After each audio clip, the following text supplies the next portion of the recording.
Setelah sukses menggelar dialog publik yang disiarkan langsung dari kampus ke kampus, Kami teman Anda.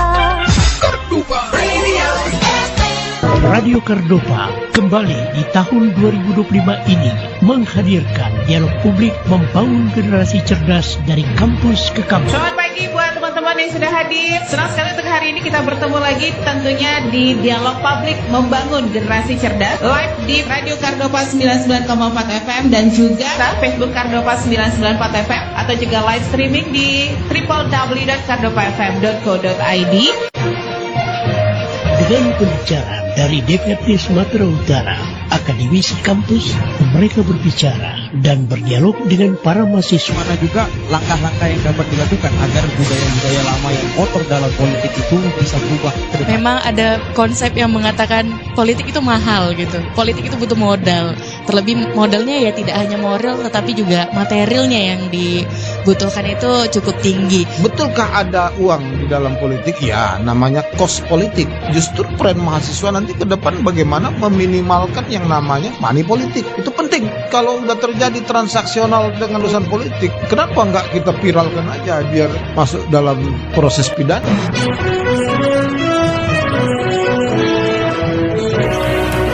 Kami teman Anda. Satu untuk tetap jadi nomor satu. Talk radio. Radio FM. Satu untuk tetap jadi nomor satu. Talk radio. Selamat pagi teman-teman. Assalamualaikum warahmatullahi wabarakatuh.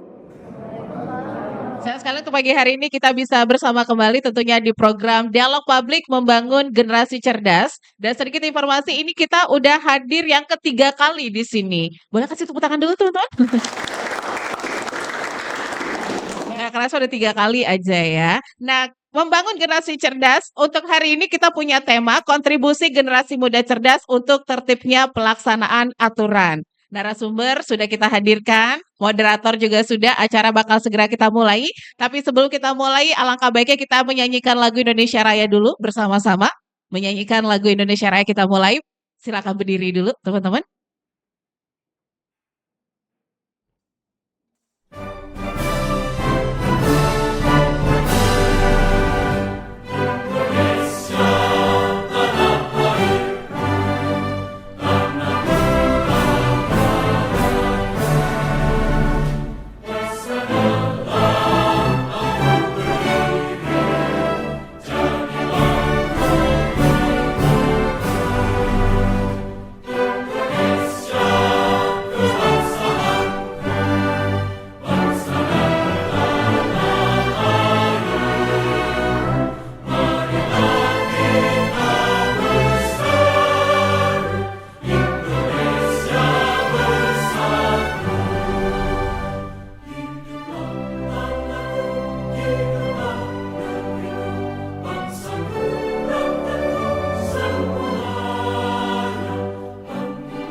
Silakan duduk kembali.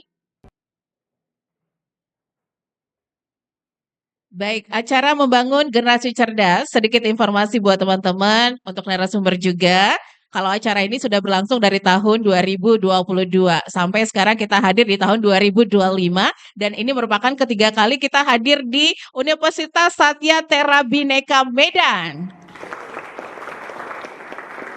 Dan tentu saja acara ini terselenggara dengan baik antara Radio Kardopa, bisa stay tune di 99,4 FM bersama Humas DPRD Sumatera Utara dan tentu saja Universitas Satyatera Bhinneka Medan ya. Yang jelas jangan lupa nih teman-teman kalau mau saksikan acara kita bisa di live Facebook Kardopa 994 FM atau juga di live TikTok kita radiokardopa.kdg. Live streaming juga silakan www.kardopafm.co.id. Nah, acara bakal kita mulai. Kita mau serahkan dulu ke moderator kita. Mungkin teman-teman sudah pada kenal ya dengan moderator juga. Narasumber kita juga udah tidak asing lagi. Selamat pagi Kak Meril. Selamat pagi juga Pak Bobi ya. Yang jelas moderator kita pagi hari ini ada Ajura Fardina, mahasiswa S1 Program Studi Informatika Universitas Satyatera Bhinneka Medan. Udah kenal? Udah. Kalau belum kita kenalan lagi. Langsung aja acara kita serahkan ke moderator kita. Silakan Ajura. Baik, terima kasih Kak Desi yang sudah membuka acara pada hari ini, luar biasa. Selamat datang kami ucapkan dan terima kasih tentunya kepada Radio Kardova 99,4 FM dan Bapak Ibu narasumber luar biasa di Universitas Satyatera Bhinneka. Baik, saya akan buka. Assalamualaikum warahmatullahi wabarakatuh. Waalaikumsalam warahmatullahi wabarakatuh. Salam sejahtera, Om Swastiastu, Namo Buddhaya, salam kebajikan, selamat pagi dan salam hangat untuk kita semua, seluruh pendengar Radio Kardova 99,4 FM, serta teman-teman dari Universitas Satyatera Bhinneka yang berhadir pada hari ini. Boleh kasih tepuk tangan untuk kita semua. Tapi mungkin Ajura ada yang ketinggalan kita. Biar semangat teman-teman kasih yel-yel dulu ya. Iya benar. Oke. Ini yang mau handle Jimmy tadi ya. Oke, Jimmy boleh Jimmy biar semangat teman-temannya. Universitas Satyatera Bhinneka prestasi. Terima kasih Jimmy. Oke, Ajura. Lanjut. Baik Kak Desi. Oke teman-teman sekalian, hadirnya kegiatan ini tentu menjadi wadah yang sangat baik, apalagi khususnya untuk kita semua, terutama saya sendiri sebagai generasi muda, untuk belajar, berdiskusi, dan memperdalam pemahaman tentang bagaimana peran kita dalam menciptakan masyarakat yang lebih tertib dan berintegritas. Karena di tengah pesatnya perkembangan zaman, tantangan terbesar bagi generasi muda bukan hanya menjadi cerdas dalam berpikir, tapi juga cerdas dalam bersikap serta taat terhadap peraturan. Itulah semangat yang ingin kita gali bersama melalui program kita pada hari ini, membangun generasi cerdas dengan topik kontribusi generasi muda cerdas untuk tertibnya pelaksanaan aturan. Dan berbicara soal generasi muda tentunya sangat menyenangkan bisa menjadi bagian dari diskusi penuh inspirasi ini. Saya Azura Fardina merasa sangat terhormat sekaligus bahagia bisa menjadi bagian dari moderator dalam program membangun generasi cerdas kali ini. Mungkin biar makin semangat, Kota Medan tidak lengkap tanpa sebuah pantun. Mungkin boleh bantuan cakepnya ya? Oke, pantun ya. Jalan-jalan ke Sunggal pagi hari. Cakep. Singgah sebentar beli sarapan. Cakep. Generasi muda cerdas negeri, jadi teladan taat peraturan. Baik, hari ini kita beruntung sekali karena sudah hadir dua narasumber hebat dan luar biasa yang akan berbagi pandangan dan pengalaman tentang bagaimana peran generasi muda dalam menciptakan ketertiban dan kepatuhan terhadap peraturan di masyarakat. Yang pertama narasumber kita yang super keren, smart dan penuh karisma. Beliau adalah Bapak Bobi Christian Halim SHMH CPM. Beliau bukan hanya seorang rektor Universitas Satyatera Bhinneka, tapi juga sosok muda yang aktif di berbagai organisasi dan kegiatan sosial. Beliau juga menjabat di berbagai posisi strategis, mulai dari Ketua DPW Ikatan Pemuda Tionghoa Indonesia Sumatera Utara, Sekretaris Federasi Olahraga Barongsai Indonesia Sumatera Utara, sampai Wakil Ketua Bidang Advokasi dan Bantuan Hukum Apindo Kota Medan. Boleh kasih tepuk tangan untuk narasumber. Oke, luar biasa. Selanjutnya, gila narasumber kita yang cantik dan rupawan. Sosok perempuan tangguh, cerdas, dan energik, dan pastinya inspiratif banget buat generasi muda. Ibu Mary Rowli Saragi SHMH. Beliau adalah anggota Dewan Perwakilan Rakyat Daerah Provinsi Sumatera Utara, sekaligus Ketua Badan Pembentukan Peraturan Daerah DPRD Sumatera Utara. Selain itu, Ibu Meryl juga aktif di dunia internasional. Pernah mewakili Indonesia di berbagai forum bergengsi seperti ASEAN, Indian Youth Summit, China ASEAN Youth Symposium, dan forum berbagai bergengsi lainnya. Selain itu juga beliau merupakan sosok yang keren karena dikenal sebagai sosok anggota Dewan Muda yang dekat dengan anak muda, easy going dan berjiwa gengsi banget. Boleh kasih tepuk tangan untuk Ibu Mer. Selamat datang Bapak dan Ibu. Terima kasih sudah meluangkan waktu pada hari ini. Baik, langsung aja kita akan masuk ke sesi pemaparan dari narasumber. Jadi setiap narasumber akan diberikan waktu sekitar 10 menit. Dan saya akan persilahkan terlebih dahulu untuk Ibu Meril Rauli Saragi SHMH, anggota Dewan Perwakilan Rakyat Daerah Provinsi Sumatera Utara. Kepada Ibu Meril, dengan hormat kami persilakan. Ya, terima kasih. Selamat pagi semuanya. Selamat pagi. Apa kabar? Ya, terima kasih. Pertama-tama saya ucapkan kepada Radio Kardopa yang sudah memberikan saya kesempatan untuk hadir pada pagi hari ini sebagai narasumber. Pak Peter, Mbak Desi, dan juga moderator kita pada pagi hari ini, Mbak Azura, dan seluruh anak-anak, adik-adik, semuanya teman-teman yang ada di Universitas Satya Tera Bhinneka Medan, dan juga seluruh pendengar setia Kardopa. Sebelumnya mungkin saya mau meralat sedikit Pak, bahwa saat ini saya bukan lagi sebagai Ketua Bapemperda, jadi saya anggota Komisi E, itu bidang Kesra di Provinsi Sumatera Utara, dan juga saya sebagai anggota Banggar dan anggota Bapemperda. Jadi mungkin topik kita hari ini sangat menarik bahwa bagaimana kita menjadi generasi cerdas yang membawa perubahan dan tata aturan dan peran serta kita di Indonesia saat ini. Seperti kita ketahui bahwa kita sedang berada pada bonus demografi di Indonesia, di mana end goal-nya generasi kita sekarang, teman-teman semua ini sekarang akan menjadi generasi emas. Siapa yang di sini percaya bahwa kalian semua di sini akan menjadi pemimpin di Indonesia, di Kota Medan dan Sumatera Utara? Boleh angkat tangan? Ya. Siapa yang percaya bahwa dia akan menjadi perubahan yang ingin kalian lihat dan saksikan di Indonesia, terutama di Sumatera Utara? Ini cuma dikit nih kayaknya. Siapa yang di sini yang percaya bahwa kalian akan berdampak untuk lingkungan atau dimanapun kalian berada ke depannya? Ada yang mau jadi politisi nggak di sini? Ada yang mau jadi pengacara? Oh, nggak ada? Ada, angkat tangan dong, jangan malu-malu. Kita kan harus menjadi generasi emas. Salah satu ciri generasi emas itu adalah menjadi pribadi yang berani. Yang mau jadi dokter, ada mau jadi petani unggul, ya, petani milenial. Ini luar biasa potensi di Indonesia. Ya, jadi mungkin beberapa poin yang mau saya bagi pada siang hari ini adalah mengenai ada 6 poin yang kita harus ketahui bagaimana kita menjadi generasi muda yang cerdas yang tentunya bisa membawa perubahan dan tata aturan. Yang pertama tentu pentingnya pendidikan dan literasi digital. Ya, di mana kita ini perlu terus untuk mengembangkan diri. Hari ini tentu pendidikan itu bukan hanya dalam ruang kelas yang terbatas seperti ini, tapi kita bisa juga dengar di podcast di YouTube. Siapa yang di sini yang suka dengar podcast atau di YouTube? Ya, jadi bukan punya handphone cuma nonton drakor atau drama Cina yang apa tuh pakai koin gitu loh belinya Mbak, ya kan? 10 menit habis beli lagi gitu ya. Tapi gimana kita ini di generasi ini tuh bisa mengikuti perkembangan zaman yang hari ini tuh begitu cepat. Nah, pentingnya juga literasi digital. Kenapa? Hari ini kalau 10-15 tahun yang lalu kita sering bisa mendapatkan kesulitan informasi bahkan ke daerah-daerah pelosok. Tapi permasalahan kita hari ini bukan lagi bagaimana mendapatkan informasi karena semuanya itu ada gampang di satu handphone genggam, betul nggak? Tapi bagaimana kita bisa memilah informasi atau memfilter informasi yang tepat untuk kita ikuti atau untuk kita percayai. Karena terlalu banyak hoax, terlalu banyak propaganda, terlalu banyak point of view yang berbeda-beda. Ya, jadi apa-apa sekarang itu kan gampang ya, tinggal video, bener nggak? Video, terus diviralin, tanpa kita cari tahu dulu kebenarannya. Nah, jadi kita boleh mengembangkan diri dengan literasi digital, tapi juga kita harus melek dan bisa membedakan informasi, sumber informasi yang tepat.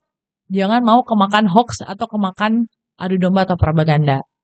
Nah, dari sini kita tentunya juga yang kedua harus punya peran aktif dalam masyarakat.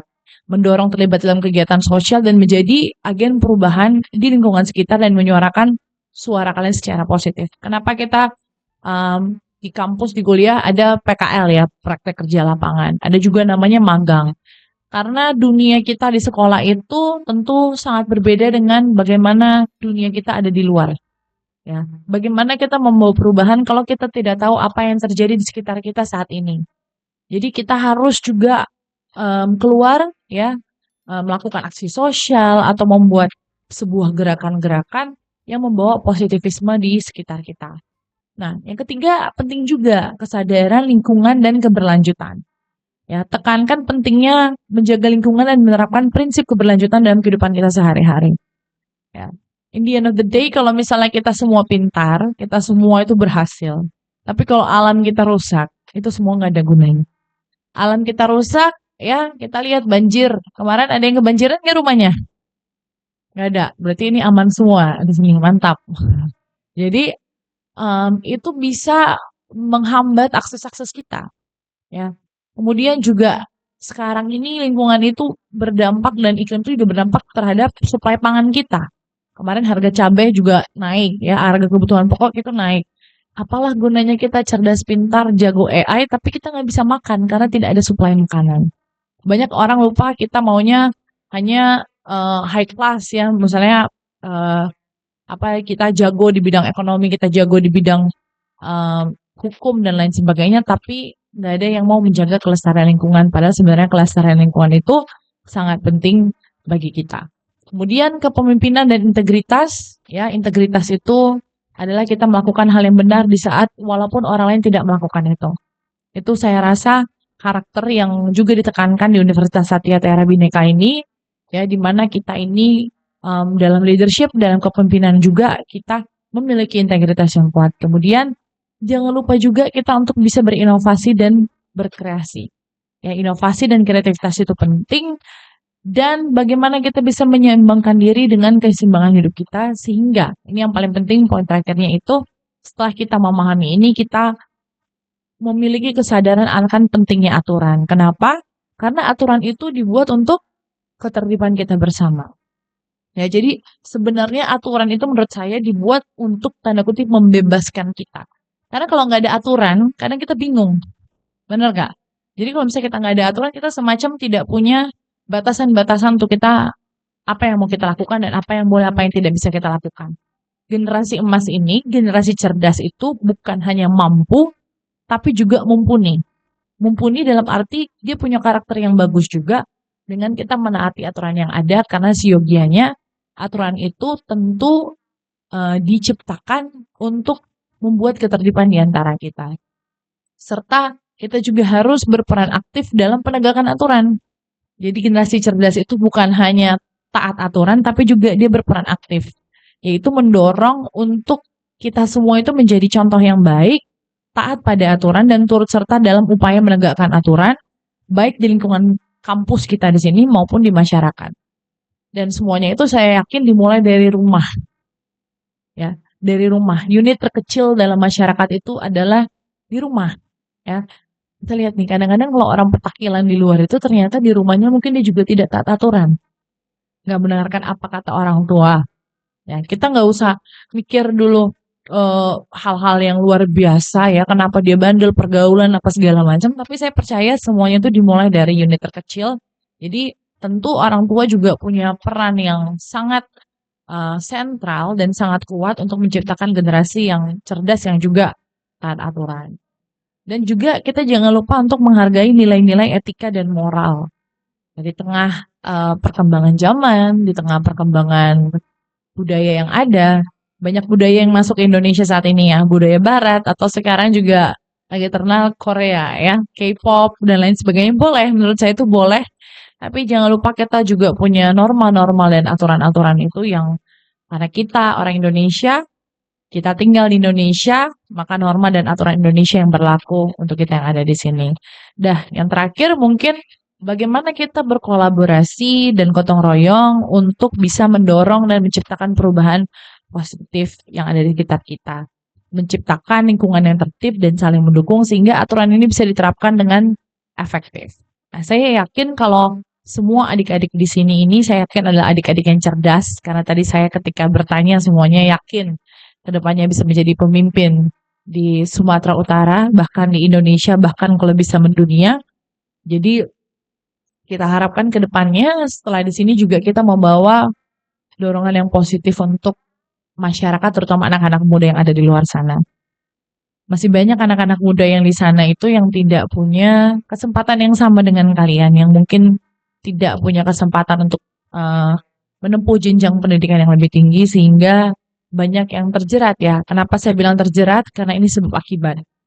Begal, narkoba, judol, ya ini tuh sangat meresahkan kita semua dan menjadi PR kita bersama, terutama saya juga sebagai perwakilan rakyat ini sangat concern terhadap hal-hal seperti ini, karena tentunya ini banyak anak-anak muda yang melanggar aturan-aturan ini karena tidak punya pendidikan secara moral dan karakter yang ada, dan itu sangat disayangkan.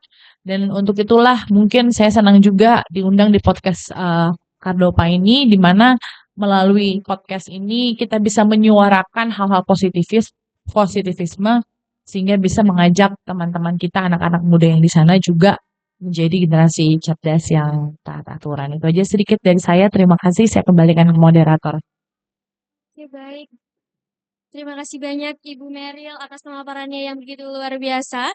Selanjutnya kita mendengarkan pemaparan dari Bapak Bobi Christian Halim SHMH CPM selaku Rektor Universitas Satya Tera Bhinneka. Kepada Bapak Bobi kami persilakan. Baik, terima kasih. Semuanya selamat pagi untuk Ibu Meryl, anggota DPRD Sumut yang terhormat, yang pagi ini tentu sebenarnya agendanya seharusnya begitu banyak sebagai perwakilan masyarakat, tetapi masih menyempatkan waktu untuk bisa bersama kita, ya, generasi muda kita supaya bisa cerdas ya dalam pelaksanaan aturan kita. Kemudian tentu dari pihak Kardopa, Pak Peter, Bu Desi, dan rekan-rekan semuanya yang sudah membersamai kita di Universitas Satya Tera Bhinneka, dan tidak lupa kemudian mahasiswa kita yang sudah sangat terkenal ya, moderator kita Azura. Jadi dan semua teman-teman kita yang sudah hadir, yang pasti merupakan perwakilan yang terpilih ya, karena dari sekian ribu orang ini cuman perwakilan puluhan ya yang pasti akan bisa nantinya menyuarakan. Tentu tidak lupa juga kepada seluruh sobat Kardopa dimanapun ya yang sedang mendengarkan. Jadi sebenarnya tadi begitu selesai Ibu anggota Dewan menjelaskan, sudah selesai apa yang akan kita jelaskan semua, sudah mencakup di dalamnya.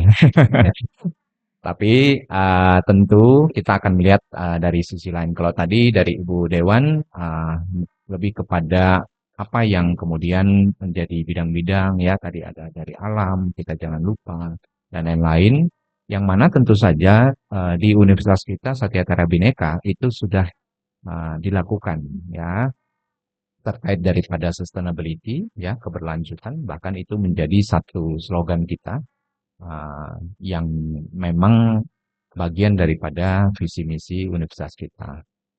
Jadi terkait daripada apa yang telah disampaikan oleh Ibu Dewan, mungkin sedikit ya kalau dari saya untuk poin-poin kita.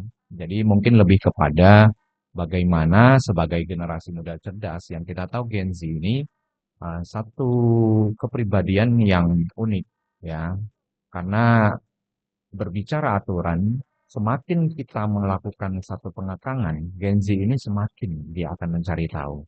Semakin kita bilang itu dilarang masuk ke sana, Gen Z ini semakin akan mencari tahu kenapa saya tidak boleh memasuki daerah larangan tersebut.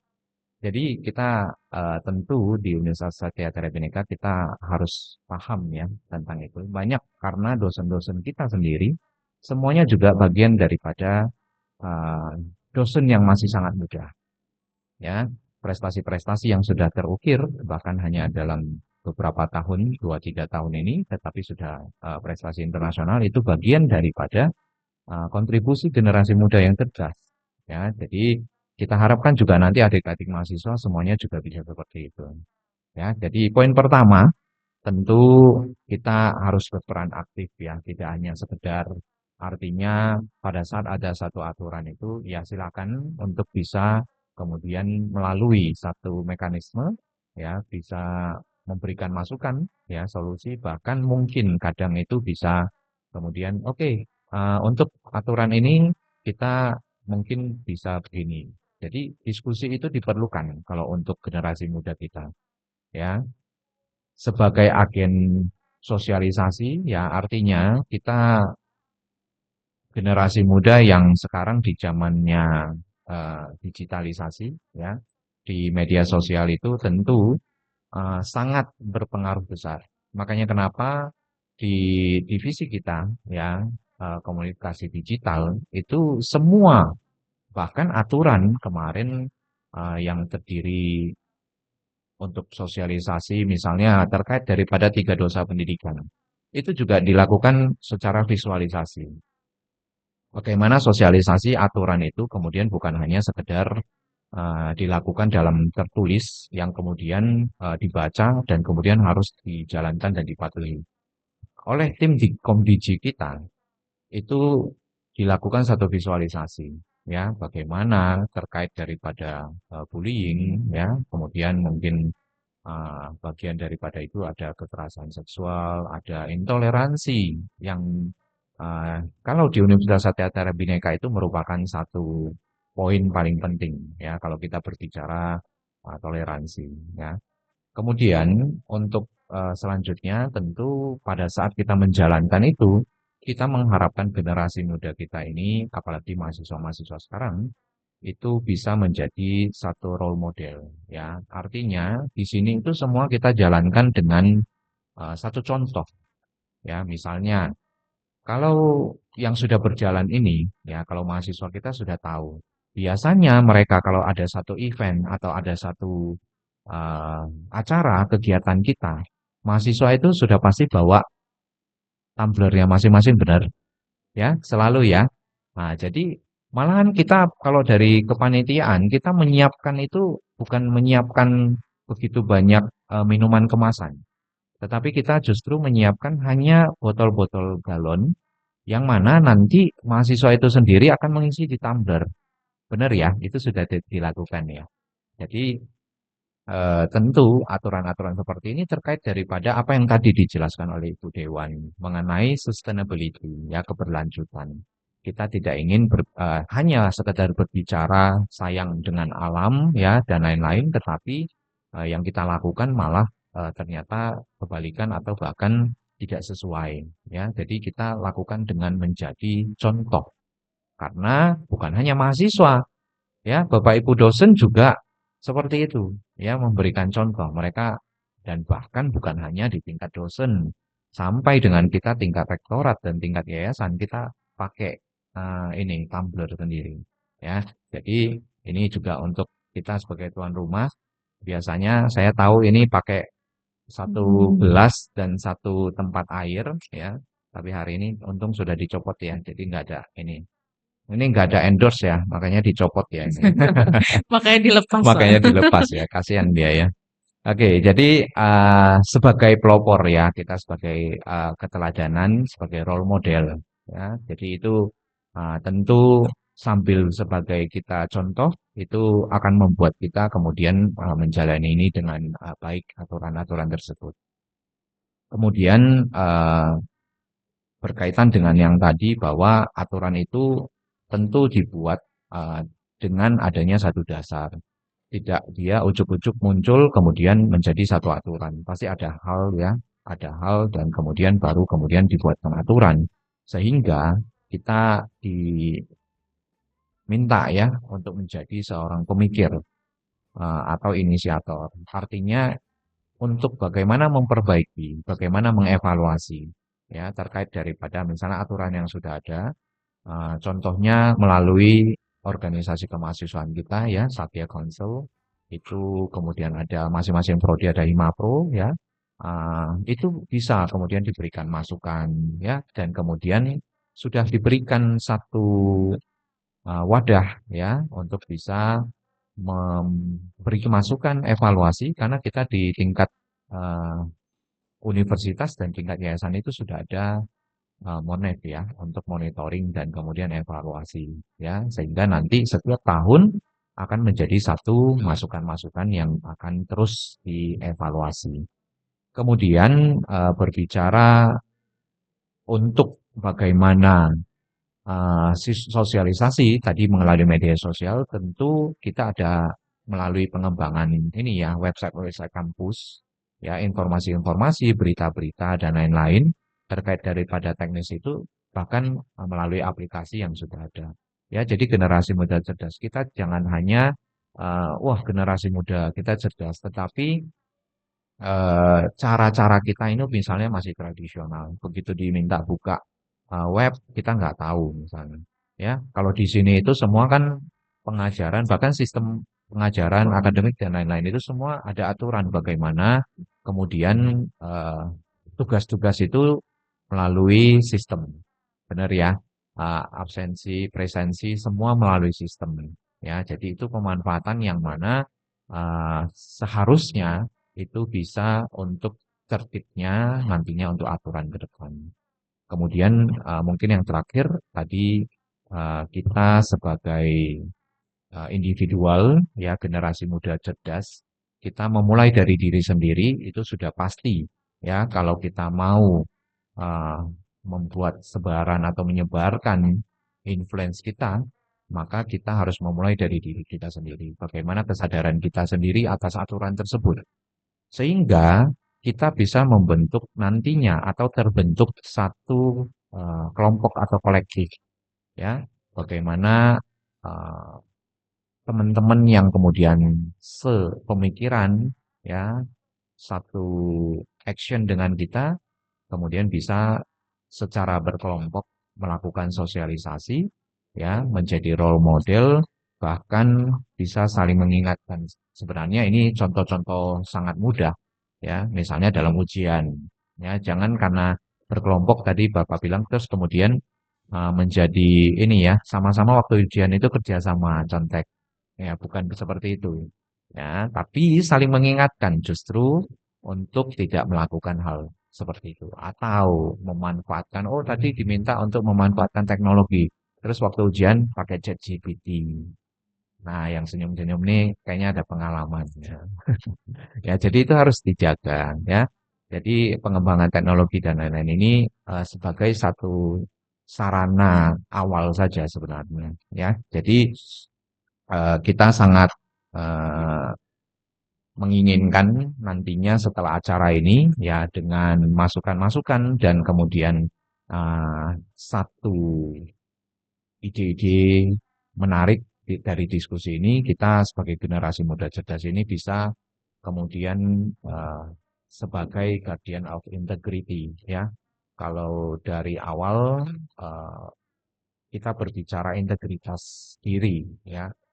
Kalau kita berbicara aturan terus kemudian kita sendiri dalam menjalankan itu tidak menjadi role model, tidak mendapatkan atau tidak menjadi integritas diri kita, ya kita harus bisa membentuk ya.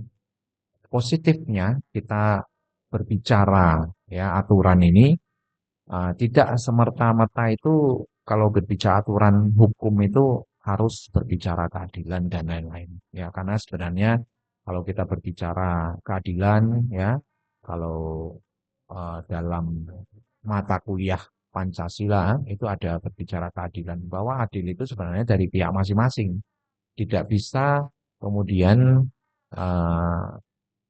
setiap pihak itu bisa merasakan keadilan. Ya, pada saat ini dijalankan aturan ini pasti ada yang merasa. Kadang, oh ini nggak adil. Ya, sama seperti kalau pelaksanaan hukum, ya. Jadi adil ini sangat dalam untuk pengertiannya. Jadi intinya dalam pelaksanaan aturan itu kita berbicara bagaimana untuk menjadi tertib, ya, menjadi bermanfaat untuk masyarakat dan kemudian setelah kita jalani ya secara pribadi, secara bersama-sama, kemudian ini akan menjadi satu budaya, satu kebiasaan. Itu yang kita harapkan sebenarnya. Pada saat kita menjalankan aturan itu, bukan karena aturan itu ada hukumannya, ya, tapi kita paham dalam menjalankan aturan. Contoh kecil juga, ya, kita belakangan ini sering mendengar adanya kecelakaan ya untuk mahasiswa kita dan lain-lain. tentu kita sangat mengharapkan di lapangan ya, ini kita sudah ribuan orang. Pada saat sangat sederhana, di jalan itu yang helm dipakai. Helm dipakai bukan karena ada polisi baru dipakai.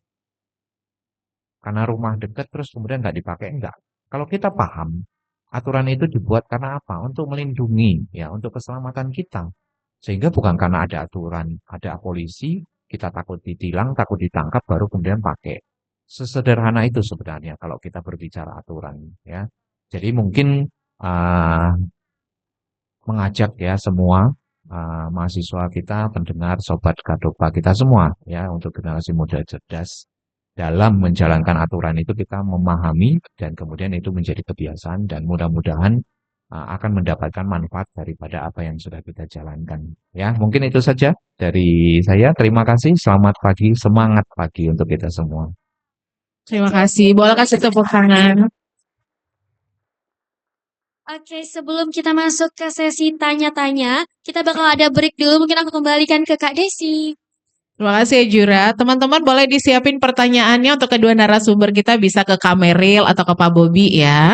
Nanti abis ini kita lanjut lagi, kita break dulu sebentar sekitar 3 menit. Jangan kemana-mana, tetap di sini aja. Tetap stay tune di 99,4 FM Radio Kardopa, berani tampil beda. Kita kembali lagi setelah yang berikut ini. Stay tuned. Kardopa Radio FM. Satu untuk tetap jadi nomor satu. Talk Radio Medan. Oke, balik lagi membangun generasi cerdas dengan tema kontribusi generasi muda cerdas untuk tertibnya pelaksanaan aturan. Masih dari Universitas Satya Tera Bhinneka Medan. Biar semangat lagi, Jimmy boleh pimpin YLR sekali lagi. Universitas Satya Tera Bhinneka Prestasi. Oke. Prestasi luar biasa. Thank you Jimmy. Teman-teman udah siapin pertanyaannya untuk kedua narasumber? Pasti kalian oke nih pertanyaannya. Kalian harus berani. Seperti kata Kak Meril tadi. Generasi penerus bangsa kayak kita harus berani. Salah satunya ya. Baik, acara kita lanjut lagi. Saya serahkan ke moderator kita untuk pagi hari ini. Silakan Ajura. Baik, terima kasih Kak Desi. Baik, seluruh pendengar dari Radio Kardopa dan teman-teman mahasiswa yang hadir di kampus maupun mendengarkan secara live di Radio Kardopa 99,4 FM. Tadi kita sudah mendengarkan pemaparan dari narasumber kita yang luar biasa. Ada Ibu Mary Raulis Saragi SHMH dan Bapak Bobi Christian Halim SHMH CPM. Nah, sekarang kita akan masuk ke sesi tanya-tanya. Di mana teman-teman dipersilahkan untuk mengangkat tangannya jika ingin ada yang ditanyakan kepada kedua narasumber kita. Tapi sebelum itu mungkin saya sebagai generasi muda juga ingin tanya-tanya kepada Bapak Ibu, apakah diperbolehkan Bapak Ibu? Silakan dong. Oke. Ini Ajura dulu yang tanya ya. Ya, Silakan. dapat privilege nih, Kak. Oke, jadi kalau dilihat nih Bapak Ibu, kita sebagai generasi muda punya potensi besar, semangat yang tinggi dan ide-ide kreatif. Tapi di sisi lain, kadang kepatuhan terhadap aturan itu masih dianggap kayak hal yang sepele. Nah, menurut Bapak dan Ibu, bagaimana sih cara kita untuk menumbuhkan kesadaran di kalangan generasi muda bahwa ketatan terhadap aturan itu bukanlah beban, melainkan bentuk kecerdasan dan tanggung jawab sosial. Mungkin saya persilahkan kepada siapa dulu Bapak Ibu yang ingin menjawab. Ke Kak Meril dulu boleh? Meril mungkin dipersilahkan. Ya, benar. Jadi ya kita tuh punya potensi besar, tapi katanya anak muda itu cenderung itu banyak yang nggak taat aturan ya. Bukan mungkin nggak melanggar, tapi nggak taat. Saya belum pernah ketemu orang yang sukses berhasil. Saya udah banyak ketemu ya, yang nggak taat aturan, yang nggak disiplin. Justru saya ketemu orang yang sukses dan berhasil itu, dia punya begitu banyak kegiatan, tapi juga disiplin terhadap waktunya, disiplin terhadap komitmennya, dan disiplin terhadap dirinya sendiri dan sangat menghargai waktu. Jadi kalau tadi saya tanya sama adik-adik semua, siapa yang percaya bisa jadi pemimpin, bisa jadi orang berhasil, percaya aja nggak cukup, tapi kita harus mulai dari diri kita sendiri itu untuk disiplin terhadap aturan yang ada. Ya, jadi disiplin itu dimulai dari diri sendiri. Siapa di sini yang bangun pagi olahraga? Wah, banyak banget ini. Ini generasi unggul ini, Pak Rektor ini luar biasa nih. Olahraga apa ini? Hah? Lari. Berarti udah bisa lari pagi Jogging. bareng nih kita. Iya. Fun run kemarin ya. Ya, jadi Asal jangan lari dari kenyataan Kak Meril. siapa di sini yang kalau janjian tepat waktu? Wah, ini memang generasi pilihan nih Pak Rektor. Coba dilihat teman-temannya ini apa yang ada yang nggak pernah on time nggak nih? Eh, siapa yang kalau ngerjain tugas last minute? Berarti nggak ada yang kayak saya nih. Kalau saya last minute biasanya. Tapi kan tetap dan tepat pada aturannya. Nah, artinya semuanya itu dimulai dari diri kita sendiri gitu loh. Dari unit terkecil diri kita sendiri. Kalau kita janji, nggak usah ngomongin aturan yang gede dulu nih, Azura, ya nggak usah.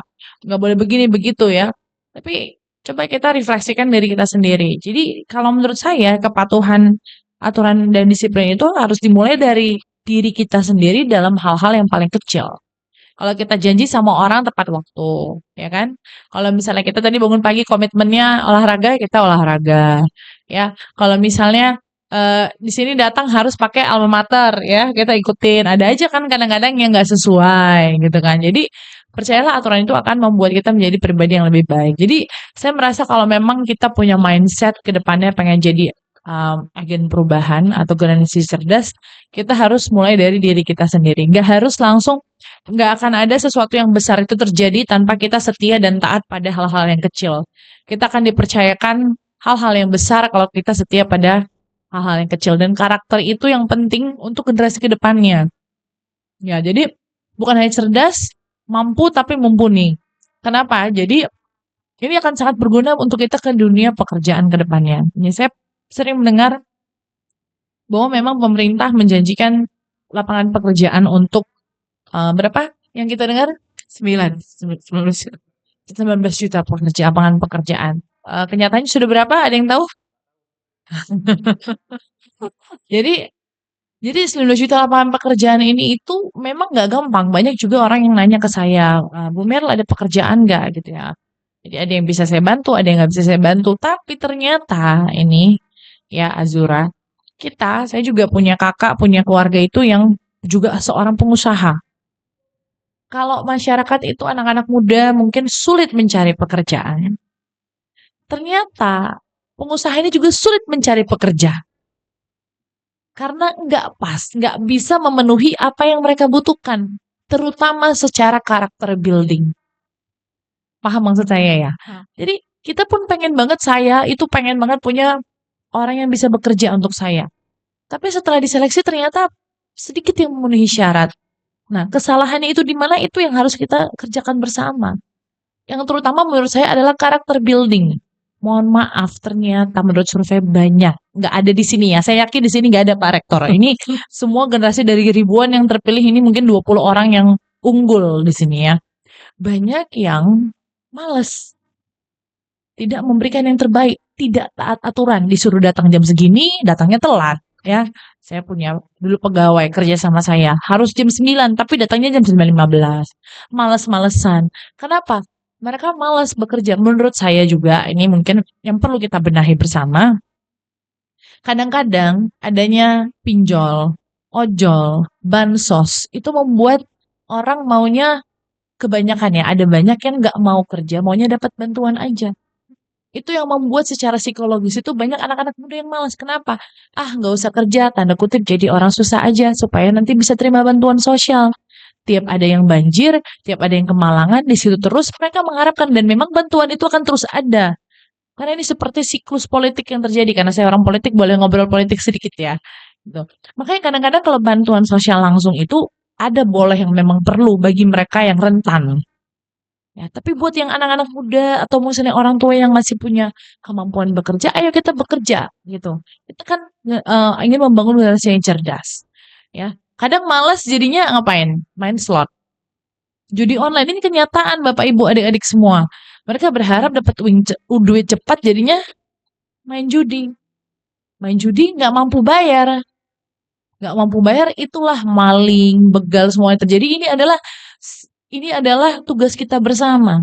Jadi saya ingin nanti adik-adik semua tentunya yang di sini saya percaya generasi cerdas juga tadi yang sudah saya sampaikan di paparan saya pertama itu kita melakukannya berkesinambungan. Kita menularkan positivisme itu ya. Kita bekerja bukan hanya nanti kita bisa diterima bekerja, kita menjadi pengusaha, kita juga membantu lapangan pekerjaan, membuka lapangan pekerjaan untuk generasi kita berikutnya. Jadi menurut saya itu tadi Azura dimulai dari diri sendiri, dari hal-hal kecil. Dari hal-hal kecil kita taat aturan, percayalah nanti kita semua bisa menjadi generasi cerdas yang berhasil di kemudian hari. Terima kasih, saya kembalikan kepada moderator. Baik, terima kasih Kak Ibu Boleh kasih Meril. tepuk Kak Sarsa, kasih tepuk tangannya semuanya. Luar biasa, benar banget sih. Setuju banget apa yang disampaikan oleh Ibu Meril bahwa kalau kita emang mau sukses, kita harus mulai dari diri kita sendiri dan melakukan hal-hal kecil terlebih dahulu ya Ibu Meril. Mungkin boleh lanjut ke Pak Bobi, Bapak, apakah ada tanggapan Iya. lanjutan? Saya menambahkan sedikit saja, tapi artinya sesuai juga dengan tadi yang disampaikan bahwa kita berbicara integritas diri, ya. Kalau berbicara aturan, tentu bagaimana kemudian membuat kita menyadari bahwa aturan itu penting, ya. Ini balik lagi setuju Ibu Dewan bahwa ini harus dari diri sendiri. Artinya pada saat ada aturan tersebut dan lain-lain, ini harus dipahami, ya. Dipahami kenapa ada aturan itu dan kenapa aturannya seperti ini. Sehingga pada saat kita sudah memahami aturan itu, kita bisa menjalankan dengan sudah memahami segala daripada konsekuensinya. Kalau tidak menjalani, juga sudah paham dengan konsekuensi tersebut. Ya, jadi ini menarik pada saat Ibu Dewan berbicara tentang lapangan kerja. Ya, ini sesuai dengan apa yang sedang Bapak ambil ya di S3 untuk disertasi. Ya, ini penelitian tentang ketenagakerjaan yang memang sangat nyata. Artinya fenomena yang terjadi di lapangan bahwa banyaknya pengangguran bukan karena tidak adanya lapangan kerja. Karena apa? Memang sesuai survei, pengusaha itu justru kesulitan mencari yang namanya tenaga kerja. Kenapa seperti itu? Nah, ini akan menjadi evaluasi. Pada saat kemarin hampir ini ya, pada saat ujian untuk kandidat doktor, ini juga menjadi satu pembahasan dengan Profesor Bapak, bahwa ini adalah, kalau bahasanya itu adalah dalam tanda kutip ini adalah lingkaran setan. Inilah yang coba sedang ingin dipecahkan, ya. Karena apa? Kalau kita bicara tentang kerja, apalagi Gen Z sekarang ya, saya kerjanya itu jamnya kan kemarin kita sepakati jam 9 ke jam 5, 9 to 5. Begitu dia jam 5, sebelum jam 5 sudah bersiap-siap. Begitu jam 5 dia sudah jarinya di ini. Ya kan? 16.59. Udah standby. Lagi nungguin. Begitu 17.00, Cabut. pas dia. Ada satu pemahaman di sini bahwa benar itu 9 to 5, benar. Ya ada perbedaan mungkin ya. Kalau Bapak dengan mungkin Bu Dewan ini masuk ke milenial ya kita ya, bukan masih milenial ya. Nah, Gen Z ini pemahamannya bukan ini. Kalau milenial ini dia masih penyesuaian antara kolonial dengan Gen Z. Masih masuk loh. Tetapi Gen Z ini benar-benar perlu sangat memahami ini. Apa itu? Bahwa kalau saya yakin bahwa Bu Dewan akan setuju dengan ini. Pada saat di dunia kerja 9 to 5, tetapi jika bos kita mempercayai kita untuk kamu kerjai ini deh, kamu kerjai itu, sudah lewat waktu ini, terus diminta kerjai ini, kerjai itu.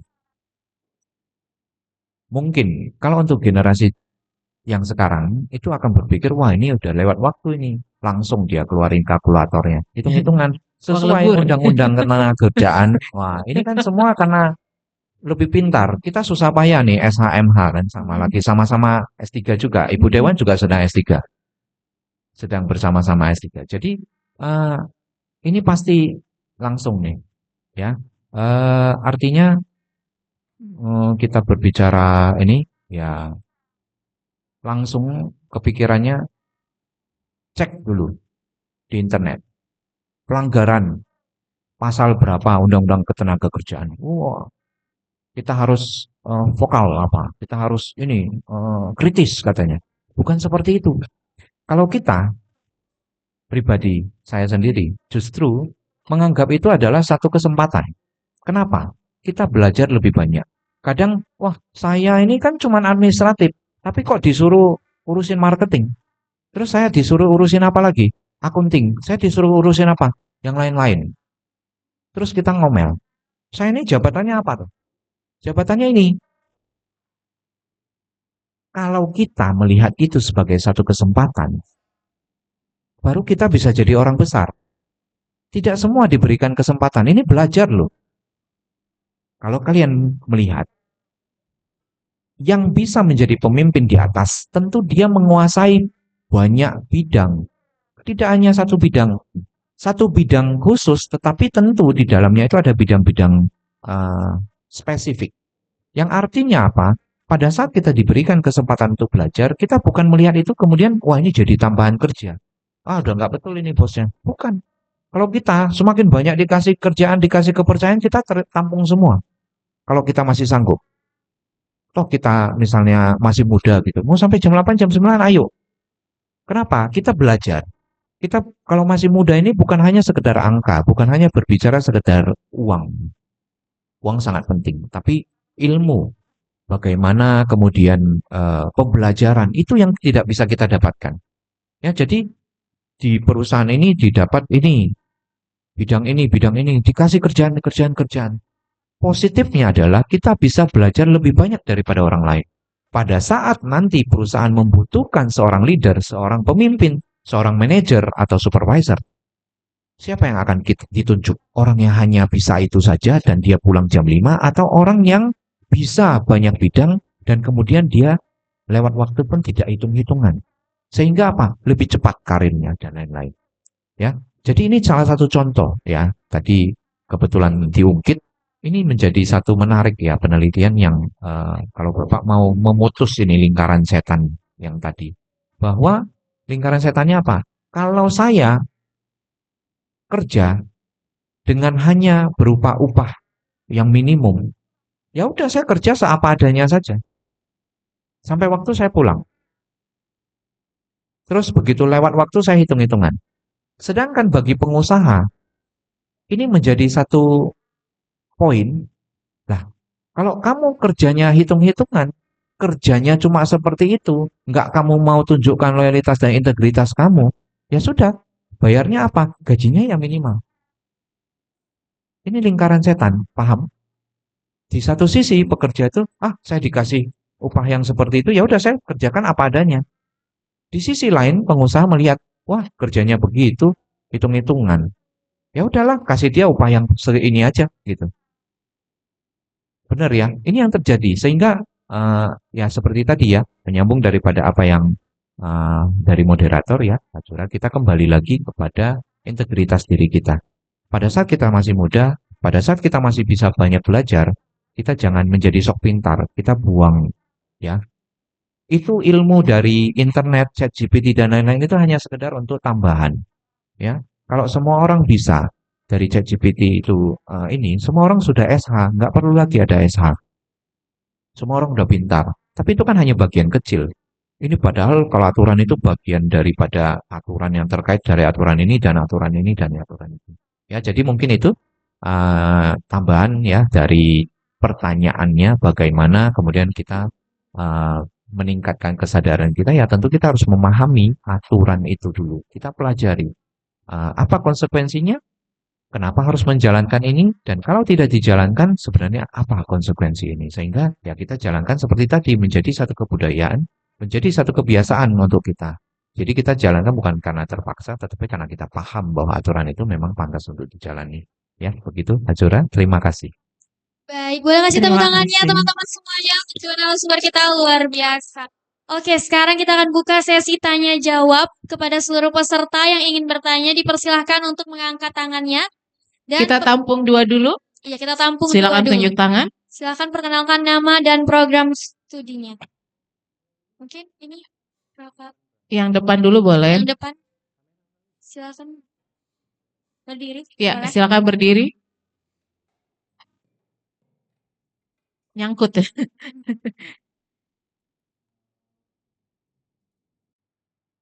Kenalkan nama saya Muhammad Khairil Hafiz. Saya pelajar kelas BI Siang, produksi digital angkatan 2024. Nah, Pak, saya punya pertanyaan ini untuk Pak Bobi dan juga Ibu Khairil.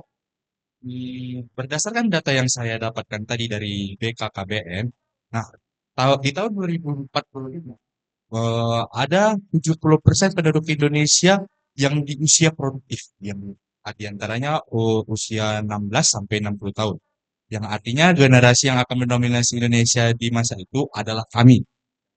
Di sini pelajar. Nah, jika membahas tentang mematuhi, dan kita tidak bisa jauh-jauh dari yang namanya melanggar. Seperti yang Pak Bobi bilang tadi, semakin diatur, semakin mereka penasaran dan akhirnya melanggar. Nah, masih banyak anak-anak muda yang belum sadar pentingnya tertib dan dan taat kepada aturan. Anak-anak sekarang sering judol, bisa kita lihat, dan juga tawuran, nah, dan maling dan begal itu tidak jarang kita lihat. Nah, menurut Bapak dan Ibu, siapa yang sebenarnya paling bertanggung jawab dengan ini semua? Apakah kami atau guru atau sistem pendidikan atau pemerintah?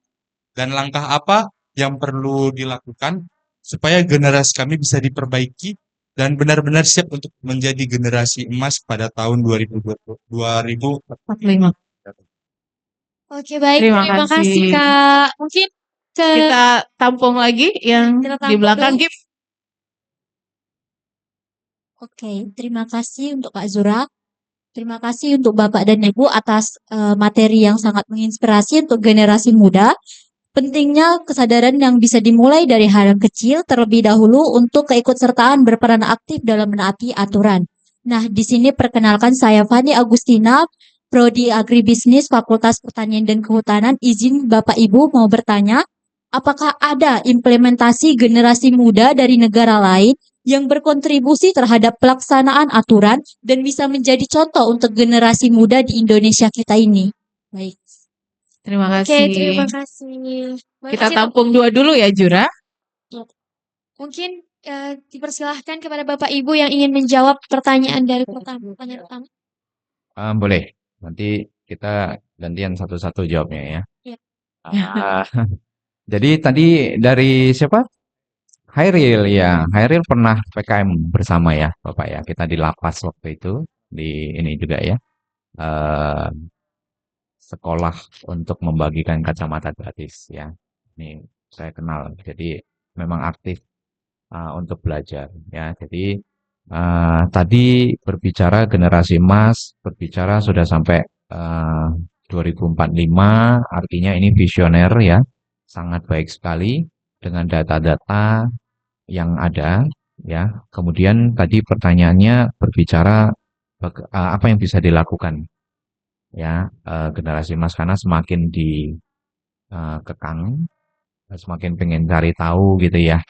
Jadi sebenarnya ini kembali kepada apa yang tadi telah kita sampaikan bahwa pada saat kita berbicara mengenai aturan, mengenai ini kita harus mempelajari atau memahami apa yang sudah aturan yang sudah ada.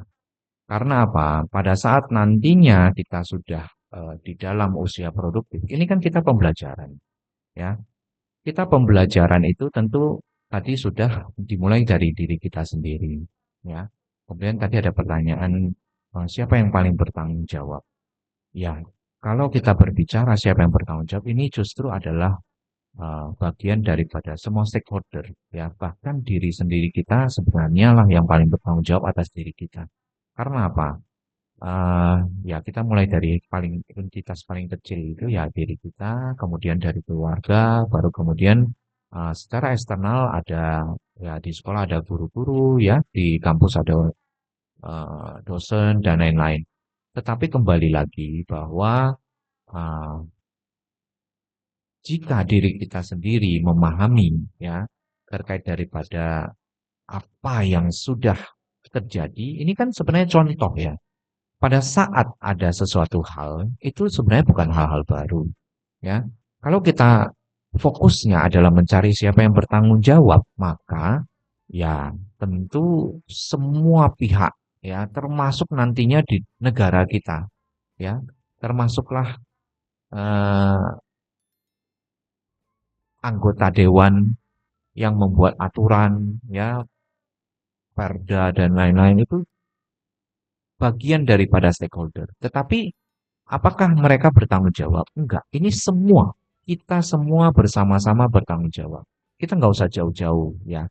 Contoh saja buang sampah sembarangan itu. Hal yang sangat sederhana sekali, kita nggak usah jauh-jauh. Ya, di lingkungan kita, universitas kita selalu disiapkan itu bukan hanya tempat pembuangan sampah, tetapi ada yang sudah warna dan warna itu, gitu, ya. Jadi warna ini warna itu kadang saja kita sendiri satu ada yang mungkin mahasiswanya ada tong sampah di samping dia malah buangnya ke lantai. Toh ada kok tukang kebersihan gitu. Toh ada kok yang sedang ini gitu. Ya, itu satu. Yang kedua, ada sampah yang recycle, ada sampah yang seharusnya bisa untuk misalnya sampah basah dan lain-lain itu dipilah-pilah. Tetapi ya udah biar aja. Saya mau sampah plastik, mau sampah apa, pokoknya buang. Yang penting saya sudah buang. Ada tingkatan yang paling mengerti, ya. Dia melihat pada saat dia mau buang sampah, bukan hanya dia akan buang di tempatnya, tetapi dia akan tahu di bagian mana ini akan dibuang. Ya, jadi sebenarnya kembali lagi, ya, kita kalau berbicara yang sangat jauh sampai 2045, inilah bagian daripada tugas dan tanggung jawab kita bersama. Karena ini di universitas, maka kita berbicara stakeholder atau bagian yang bertanggung jawab itu adalah ya diri kita sendiri dan kemudian tentu pembimbing kita. Ya tadi melalui apa yang menjadi role model kita. Ya kalau ada yang melihat bahwa contoh ada dosen nih, dia malah buangnya sembarangan misalnya ya, tapi kita yakin itu tidak ada dan mahasiswa ini juga boleh kok menjadi bagian dari ininya. Contoh tindakannya, ya udah bantu itu diikuti atau bantu panggil petugas kebersihan atau malah dosennya bisa, Pak, Ibu, nah diobrolin, diajak ngobrol. Ini sampahnya tadi ketinggalan. Jangan bilang dia buang sampah sembarangan, enggak. Sampahnya ketinggalan. Contohnya seperti itu. Jadi menjawab pertanyaan tadi itu bahwa siapa yang bertanggung jawab, apa yang harus kita lakukan, ya kurang lebih ya kita kembali kepada diri kita. Pertanggungjawaban itu juga kalau kita menyalahkan orang lain, artinya apa yang sudah ada itu sebenarnya kalian pintar kok untuk mencari, misalnya di ChatGPT tadi dan lain-lain lah di online semua sudah ada. Ya, tetapi permasalahannya kenapa? Udah tahu tawuran, kelewang, ya dan lain-lain itu bisa tangan putus dan lain-lain. Tapi kenapa mau? Benar? Ya kan? Jadi mau diajari sebagaimanapun kalau kita sendiri tidak memahami, ya informasi-informasi sekarang terbuka kok. Ya bahkan kemarin waktu kita tangani ada satu kasus di Polres. Bapak cerita ini ya, pengalaman. Tiba-tiba ada 2 yang diamankan, anak-anak muda ini. Di dalam ruangan kanit. Ngapain kalian? Bapak tanya. Begal. Umur berapa kalian? Satu 17, satu 18 kalau nggak salah. Yang satu agak malu-malu. Kenapa kamu begal? Saya ikut-ikutan dia, Pak. Ikut-ikutan. Kenapa kamu ikut-ikutan? Lagi nggak ngapa-ngapain, Pak. Bayangin loh, dia begal lagi nggak ngapa-ngapain, dia ikutan begal. Terus ditanyain yang sebelahnya, kenapa begal? Lagi butuh aja. Butuh apa? Ya butuh aja. Setelah itu ditanyain, gimana kamu bisa begal orang? Kayak mana kamu? Ya udah, pakai kelewang juga. Iya. Terus apa rasanya kamu begal-begal begitu? Ya biasa aja, Pak, katanya. Bayangin loh, kaget dengarnya. Bisa dia begitu. Yang satu dia ngikut lagi. Lagi nggak ngapain, ngikut aja dia begal. Bayangin dia main kelewang, dia cuman hanya untuk sekedar begitu-begitu aja gitu. Ya, jadi eh, ya kalau kita mau bicara sistem pendidikan kita yakin ya dengan hadirnya negara dan lain-lain, eh, apalagi kalau di sekolah ya, itu satu ini ya, hal yang sudah sangat maksimal. Kenapa? Ini perbedaan cara pemikiran. Contoh paling nyata lagi. Dulu zaman kita, saya yakin Bu Dewan juga seperti itu. Begitu kita ada masalah, kita takut orang tua kita tahu. Begitu kita dimarahi sama guru di sekolah, digampar, kita malah takut untuk bicara sama orang tua kita. Karena apa? Kalau di guru di sekolah gamparnya kanan, kalau kita bicara lagi, Pak, saya digampar sama ini. Di mana kamu digampar di kanan? Ditambahi di kiri. Gitu loh. Jadi kita sangat menjaga. Wah, dulu itu pakai ya saya pikir sama semua ya, pakai penghapus yang dari kayu. Kalau kukunya udah panjang, ayo sini. Ya. Pukul. Sama ya, Bu ya kita ya. Kayaknya generasi kita sama ya. Pukul. Terus pakai roll panjang itu. Waduh. Udah itu kalau ini kepanjangan dulu ya. Waduh, ditarik ke atas. Itu gimana? Kita nggak bisa ini loh. Artinya justru kita belajar dari itu pada saat itu ya. Tapi sekarang ya baru-baru ini viral ya. Ini jadi satu perdebatan. Merokok jelas-jelas yang sudah tidak diperbolehkan di lingkungan sekolah. Begitu dia di ini tegur, ya refleks lah. Namanya juga kita sayang sama ini ya, refleks dia ditampar. Malah dia mau dilaporin. Ya kalau dulu itu ya mau ditampar mau. Nah inilah maksudnya kembali lagi. Kalau mau jadi generasi emas, ini kan kita paham ya. Makanya kenapa hari ini bersama Kardopa ini sangat luar biasa. Ya, kalau bisa ini lebih luas semuanya memahami, ya, ini penting sekali. Bukan hanya tentang aturan itu, tetapi sebenarnya manfaat daripada aturan itu apa? Kenapa ada aturan itu? Itu yang paling penting. Oke. Ya, mungkin itu dari saya untuk yang ini ya, Hairil. Ya, yang satu lagi mungkin bagiannya Bu Meril ya. Silakan Bu. Ya, terima kasih Hairil dan juga Fani tadi. Mungkin boleh sedikit diperjelas ya. Pertanyaan Fani itu maksudnya apa? Saya kurang nanggep gitu. Contoh negara lain ke sini gitu. Apa tadi itu? Implementasi generasi muda yang di sini. Baik Ibu, seperti kayak kan mereka juga ada mengikuti aturan norma yang berlaku di negara mereka gitu Bu. Yang kita ketahui apa saja sih implementasi generasi mereka, generasi dari negara lain itu yang bisa jadi contoh untuk di generasi kita gitu Bu. Oke. Jadi, oke, terima kasih. Sebenarnya bukan, menurut saya ya, ini bukan cara mereka mengimplementasi, tapi salah satu yang menjadi PR besar bangsa dan negara ini adalah penegakan hukum. Jadi law enforcement. Nah, saya pernah mencontohkan begini, misalnya nih ya, Pak Peter ya, mungkin Pak Peter nggak ngerokok ya, kita kasih contoh aja Pak Peter. Pak Peter itu kalau misalnya di Indonesia kebanyakan orang, walaupun di depan di sini tulisannya di dinding dilarang merokok, tapi banyak nggak yang ngerokok? Banyak nggak? Boleh nggak? Nggak boleh. Tapi ada sanksinya nggak? Saya nggak pernah tahu tuh ada orang yang merokok didenda sama penegak hukum. Nggak pernah. Atau kalau ada boleh nggak kasih tahu saya? Saya kasih penghargaan nanti penegak hukumnya. Yang nangkap siapa? Ada nggak? Pak Peter pernah? Pak Rektor pernah nggak? Ada yang ngerokok itu benar-benar diterapkan didenda. Pernah nggak? Nggak pernah. Jadi kita mau depan muka di sini ada 10 sign dilarang ngerokok juga, tetap merokok nggak? Merokok. Tapi kalau Pak Peter ke Singapura, Pak Peter udah nggak tahan ngerokok nih, mau mafioso istilahnya, mau sebandel apapun, berani ngerokok nggak? Enggak. Ada denda. Ada tempat yang merokok, tapi kalau di depan Orchard Road gitu, MBS, nggak pernah tuh saya ngelihat orang ngerokok. Saya baru dari Jepang. Satu gedung nggak boleh ada ngerokok, nggak ngerokok. Tahan-tahan itu. Adik saya yang tadinya mungkin dia suka ngerokok ya, mau ada nggak boleh ngerokok juga, di situ nggak berani ngerokok juga. Kenapa? Penegakan hukumnya jalan.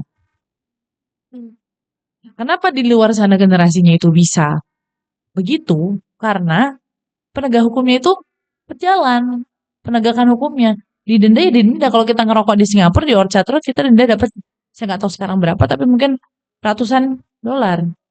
Dan itu memang ada, jadi sanksinya itu ada. Kalau di Indonesia, gimana? Nah, itu. Jadi permasalahan kita itu adalah penegakan hukumnya.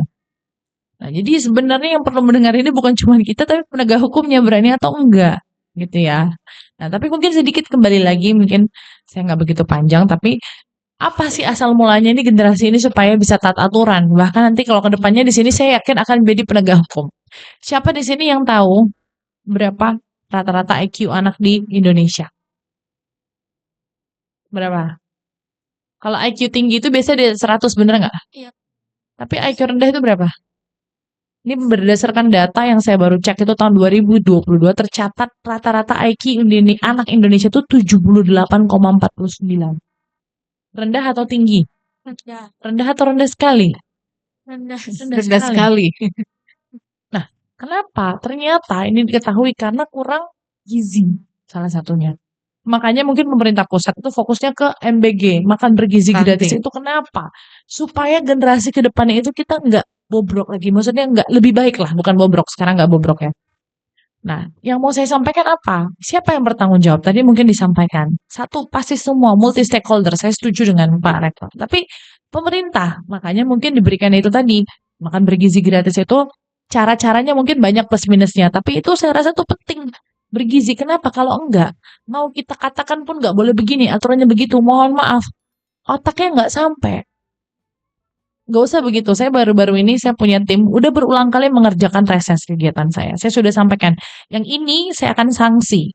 Tidak boleh ikut terlibat dalam reses saya. Di depan semua orang sudah saya sampaikan. Hari H muncul nggak orangnya? Muncul. Saya yang stres. Padahal sanksinya itu udah saya jalankan. Tapi kenapa saya nggak enak, Bu, sama dia? Loh, kamu nggak enak sama tim, tapi kamu nggak dengar saya. Udah kita sanksi aja. Kenapa? Saya berpikir, oh mungkin ya dia nggak nalar bahwa ini tuh adalah sesuatu aturan yang harus diikuti. Kenapa lagi? Kenapa? Kita juga nggak bisa menyalahkan. Kenapa? Banyak kita melihat di pemerintah kita. Saya mau nanya ya sama teman-teman semua ini, bukan jawaban saya. Menurut kalian, dari tingkat pusat ke daerah, penerapan dan penegakan hukumnya nilainya berapa? 1 sampai 10 berapa? 7. 0, ada yang 0. Nggak apa-apa, coba berapa? Ini kan pendapat, boleh ya? Nggak kan siapa? 0, ada? 6, 5. 5, 3. Nggak ada yang ngasih di atas 5. Berarti penerapan mereka berpikir bahwa ya udahlah di pusat aja begitu, yang di daerah nggak perlu lagi. Tidak menjadi contoh yang baik dan benar. Nah, saya yakin kalau misalnya pemerintah pusat tegas terhadap sanksi dan aturan yang dilanggar, kita semua tegas nggak? Contoh juga kalau Pak Rektor nih, kalau Pak Rektor nggak tegas, ada anak yang dikasih sanksi atau bahkan dikeluarkan, ya kita disiplin ini nggak boleh nggak enakan pakai perasaan. Kalau pakai perasaan itu kerja sosial, Pak. Bener nggak? Tapi kalau kita mau membangun generasi yang cerdas, ketegasan dan kedisiplinan itu juga penting. Nah, kembali lagi tadi kenapa saya menekankan keluarga itu penting, family itu penting. Kalau di rumah yang paling bertanggung jawab ya orang tua, pola asuh orang tua. Makanya seminar-seminar tentang parenting atau tentang orang tua itu juga penting. Bagaimana kita bisa juga ngasih sanksi ke anaknya. Percayalah kalau dia anaknya manja di rumah. Di luar teman-teman ada nggak punya teman yang manja di rumah? Gimana dalam pergaulannya? Suka-suka nggak? Nah, itu yang tanggung jawab di rumah siapa? Orang tua. Yang tanggung jawab di kampus siapa?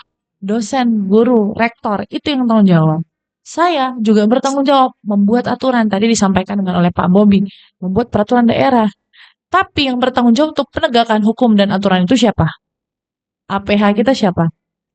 Polisi, jaksa, hakim. Nah, ini yang harus kita juga ada pendidikan-pendidikan karakter building supaya bisa tegas untuk menerapkannya. Karena kalau ini implementasi penerapan hukum kita ini bobrok dan hancur, niscaya tidak ada generasi yang akan taat aturan. Karena mereka merasa ini semua bisa diatur. Kalau Pak Rektor tidak taat aturan, tidak menjalankan apa yang disampaikannya, menurut Pak Rektor dosen-dosen yang lain akan begitu nggak? Anak-anak yang lain juga akan begitu nggak? Nah, itu kembali lagi makanya saya untuk kalian ke depannya nanti ketika jadi pemimpin yang penuh integritas ya, penuh disiplin dan juga taat aturan. Semua dimulai dari diri kita. Jadi untuk menjawab tadi pertanyaan Hairil dan Hani, yang bertanggung jawab siapa? Kita semua punya tanggung jawab di bidang kita masing-masing. Hairil punya tanggung jawab untuk menyelesaikan kuliah tepat pada waktunya. Ya kan? Menaati aturan. Punya tanggung jawab untuk diri kamu sendiri. Saya punya tanggung jawab untuk membuat peraturan yang relevan, yang bisa diimplementasikan. Ya, keluarga kita juga punya aturan. Semuanya kita punya aturan. Dan tadi Fani menjawabnya, bagaimana sih caranya? Kita nggak usah contoh jauh-jauh Fani. Kita berdoa dan kita minta tolong aja dan juga kita awasi supaya penegakan hukum di Indonesia itu betul-betul berjalan tanpa tebang pilih, tanpa adanya politisasi, karena harusnya hukum itu di atas segala kepentingan dan kebijakan yang ada. Mungkin itu dari saya kembalikan ke moderator. Terima kasih. Oke, boleh kasih tepuk tangan untuk dua narasumber kita. Luar biasa ya. Mungkin satu lagi. Oke, mungkin kita buka untuk satu mengisi waktu. pertanyaan lagi. Mungkin teman-teman ada satu lagi biar singkat, padat, jelas ya. Oke. Ini satu lagi. Oke, Kak, ini depan dipersilakan berdiri, Kak. Oke, silakan. Terima kasih atas kesempatan yang diberikan Radio Kardopa, dan moderator yaitu Kak Azura, dan yang kami hormati Pak Bobi Cilim sebagai rektor dan juga Bu Mary sebagai narasumber anggota DPRD Sumatera Utara. Nah, di sini saya memperkenalkan diri bahwa perkenalkan nama saya Julham Simanjuntak, perwakilan dari Hima Prodi Kewirausahaan, ingin bertanya kepada Ibu Mary Rowli Saragi. Di sini banyak aturan yang dibuat tapi belum semua dijalankan. Menurut Ibu, bagaimana generasi muda tetap taat pada aturan tanpa merasa aturan itu tajam ke bawah, tumpul ke atas? Karena bagaimana generasi muda bisa taat pada aturan tanpa merasa aturan itu tajam ke bawah, tumpul ke atas? Oke. Karena kita bisa tahu bahwasannya banyak oknum pemerintah yang dimana oknum pemerintah tersebut membuat terpecah belahnya antara masyarakat dengan pemerintah, di mana masyarakat mempunyai kepercayaan yang kurang kepada masyarakat. Itu minimnya kepercayaan itu bisa kita katakan dengan oknumnya. Karena ketika kita menjadi manusia berpendidikan, kita tidak bisa menyalahkan pemerintahnya secara langsung. Akan tetapi, ketika di luar masyarakat, di luar kampus kami, pasti banyak masyarakat yang mengatakan bahwanya kesalahan keseluruhnya itu milik pemerintah. Padahal kita bisa tahu sendiri bahwasannya taat aturan ini bukan hanya sesuatu undang-undang yang dibuat pemerintah, melainkan juga harus dijalankan oleh masyarakatnya. Mungkin itu saja pertanyaan dari saya. Sekian dan terima kasih. Oke, terima kasih. Siapa yang pulang? Julham. Oke. Julham, mungkin sedikit boleh nggak kalau kamu kasih langsung contoh kasus yang kamu pengen sampaikan. Ini kan terlalu luas. Misalnya apa yang terjadi, nggak usah sebut oknum atau nama. Misalnya kamu lagi pengen nanya apa, supaya bisa lebih konkret saya jawab. Oh, mungkin Bu, ini kalau misalnya kan taat aturan. Nah, Sorry apa? ini kan tentang taat aturan. Iya. Nah, di sini kan beberapa bulan yang lalu kan ada demo, Bu. Nah, Iya. di dalam demo tersebut kan kita bisa melihat bahwasannya jadi tingkat serius yang dimana aturannya demo ini untuk di mana masyarakat menunjukkan suaranya untuk bagaimana pemerintah dapat langsung menjawab apa yang diminta oleh masyarakat. Akan tetapi karena pemerintah tersebut tidak ingin langsung berjumpa dengan masyarakat, terjadi yang namanya konflik antara petugas, yaitu polisi dengan pihak keamanan dengan masyarakat, yang dimana banyak memakan korban jiwa. Nah, sedangkan memakan korban jiwa tersebut juga kita bisa tahu bahwasannya satu orang saja yang sudah kehilangan nyawa itu sangat-sangat penting, apalagi hanya karena unjuk rasa tentang bagaimana keinginan masyarakat untuk dapat diperhatikan oleh pemerintahnya. Nah, di dalam hal tersebut kan di mana kasus tersebut banyak tertutup, Bu. Yang di mana itu merupakan bisa kita katakan seperti tadi yang saya katakan, misalnya hal tersebut bisa kita bilang tajam ke bawah, tumpul ke atas. Karena kan pertama mungkin tarik kesimpulan berita yang di mana yang hari itu seorang ojol yang meninggal hanya karena padahal dia bukan unjuk rasa, akan tetapi ingin mengirim makanan, yang dimana itu rumornya kita belum tahu kebenarannya. Nah, dimana menurut saya, Bu, di dalam hal tersebut kan Sebenarnya yang bertanggung jawab kalau kita bisa bilang petugasnya mengapa maju. Akan tetapi sedangkan petugasnya mengatakan itu arahan dari atasannya.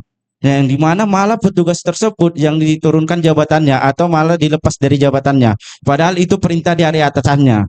Nah, dimana berarti kan sebenarnya yang bertanggung jawab di situ pemerintah. Akan tetapi pemerintah malah menutup kasus tersebut. Yang dimana kita tahu sendiri bahwasannya kasus tersebut belum terselesaikan sampai sekarang, Bu.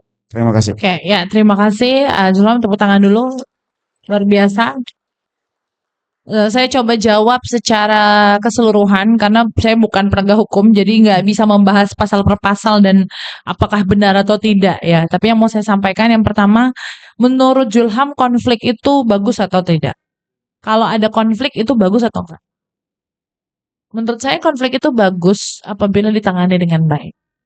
Karena dari konflik kita akan tahu ya peta kompinya di mana, bagaimana pendapat yang ini. Konflik itu kan tidak selalu bentrok atau kekerasan atau harus menang kalah. Tapi dari situ kita belajar untuk bisa mendengarkan.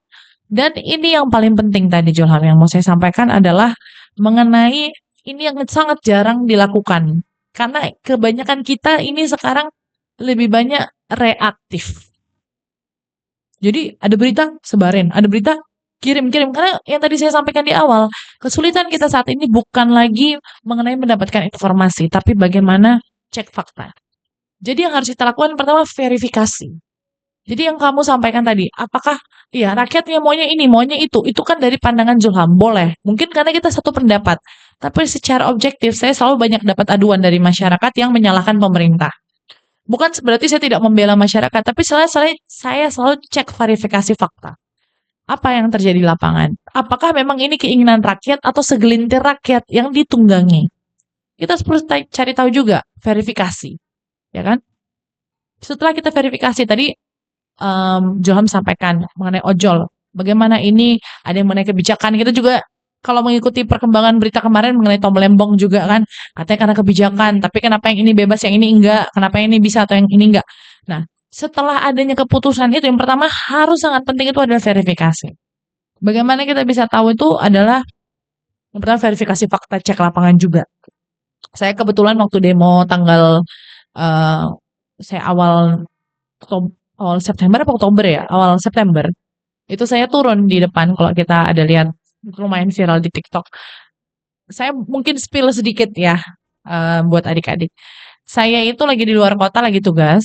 Besokannya mau pulang, itu hari Minggu, Senin demonya. Minggu itu saya udah dapat banyak sekali chat ada yang dari pihak berwajib, dari Intel dan lain sebagainya menyatakan bahwa kantor DPR akan dibakar hari Minggu. Dan akan ada demo besar-besaran, pembakaran besar-besaran. Jadi saya sudah suruh tim untuk ngambil semua barang-barang saya. Karena di DPR itu saya banyak banget ada namanya surat aspirasi masyarakat. Jadi setiap saya turun tuh saya minta masyarakat menyampaikan aspirasinya.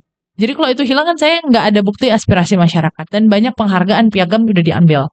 Senin pagi katanya akan demo besar-besaran. Nah itu kita sudah siap-siap ya. Udah cek semuanya, oke masyarakat bergerak. Sampai saya di DPR tahu berapa yang datang. Nggak ada orang. Tidak ada demo, ternyata. Tapi itu pun tidak berhenti di situ. Kami masih menunggu, ternyata tidak ada semua yang ada di situ, adanya di lapangan. Ternyata mereka bergerak dari Polda sampai ke sudah di lapangan Merdeka, baru ada yang bisa menerima nggak? Saya bersama Ketua DPR dan teman-teman, lagi kita sambil di tempat ngopi, kita diskusi, dan di situ sudah disampaikan ada yang bawa bom molotov, ada yang bawa kerikil-kerikil, itu banyak. Ternyata pas kita di situ Intel yang ada di lapangan itu menangkap orang yang bawa bensin karena tadinya mau ada pembakaran. Puji Tuhan, alhamdulillah waktu itu gerimis dan hujan. Jadi kita didudukkan segala macam. Artinya apa? Kita harus cek berkala verifikasi fakta. Nah, apa setelah itu yang kemudian harus perlu kita lakukan? Monitoring dan evaluasi. Itu yang sangat jarang. Kita baru rapat ya, kita baru penentuan PAPBD, RAPBD Sumatera Utara. Itu dalam rapat-rapat dengan dinas saya selalu sampaikan, penganggaran selalu diusulkan ke DPR dan disetujui. Tapi setelah itu apakah ada monitoring dan evaluasi? Ya, yang ada hanya penyerapan aja atau silva aja, tapi perlu atau enggak, penting enggak pentingnya ini yang penting kita lakukan. Jadi dalam penerapan hukum yang pertama tadi verifikasi fakta lapangan, yang kedua penegakan hukum. Ya. Nah, yang ketiga monitoring evaluation. Tadi kamu sampaikan, ini kenapa Kak penegakan hukumnya nggak berjalan apa segala macam, itu kan ada kan. Nggak semua juga yang viral atau ada di media itu harus kita ikuti. Kalau begitu berarti nanti negara kita itu tanda kutip didikte hanya dari apa yang viral, yang belum tentu benar. Jadi setelah diambil keputusan, kita juga harus melakukan monitoring dan evaluation. Apakah ini betul hasilnya atau tidak. Nah, ternyata setelah ini kan sudah selesai demo. Kalau kita bahas tentang demo, mereka sudah diberikan sanksi, sudah ditegakkan sanksinya, ternyata sekarang berjalan. Tapi kan akhirnya setelah ini pemerintah mulai mendengar masyarakat, mulai menjaga dirinya. Ternyata di monitoring dan evaluation itu berjalan. Nah, ini beginilah sebaiknya pemerintah yang baik. Jangan sampai kemarin rusuh-rusuh seperti itu dulu baru pemerintah mendengarkan. Jadi saya juga sebagai wakil rakyat juga saat ini dan beberapa waktu yang lalu juga sering melakukan pertemuan dengan masyarakat dan mohon maaf kalau ada yang mungkin kami yang salah dan kurang berkenan, dan kami siap berbenah ke depannya, terutama untuk mengawal aturan-aturan yang ada ini, sehingga kita ini semua harus ingat, keluar dari sini saya punya peran penting untuk bisa mengatur diri kita sendiri. Karena yang punya kewenangan dan kemampuan untuk diri kita sendiri itu, yang punya hak dan akses itu diri kita sendiri. Saya adalah generasi cerdas yang taat aturan. Boleh nggak semua kita ngomong kayak gitu? Boleh. Ya, kita bilang kayak gini di dada kita di kiri supaya ini secara mindful kita sampaikan, saya adalah generasi cerdas yang taat aturan. Oke? Kita mulai. 1, 2, 3. Saya adalah generasi cerdas yang taat aturan. Tepuk tangan untuk semua yang ada di sini. Oke, Azura, sudah? Oke, baik. Kita tutup ya. Iya, kita tutup. Terima kasih kepada seluruh narasumber kita yang luar biasa. Boleh kasih tepuk tangan sekali lagi untuk dua narasumbernya? Luar biasa. Mungkin sedikit saya simpulkan bahwa apa yang disampaikan oleh narasumber kita, semua itu dimulai dari diri sendiri dan dilakukan dari hal-hal kecil. Dan siapa yang bertanggung jawab adalah kita semua, baik pemerintah maupun seluruh stakeholder yang ada di Indonesia. Mungkin sebelum saya menutup, kita sudah berada di ujung acara, jadi saya Azura Fardina mengucapkan terima kasih sekali lagi sebesar-besarnya kepada seluruh narasumber kita, kedua narasumber kita, dan pihak Humas dari DPRD Sumut.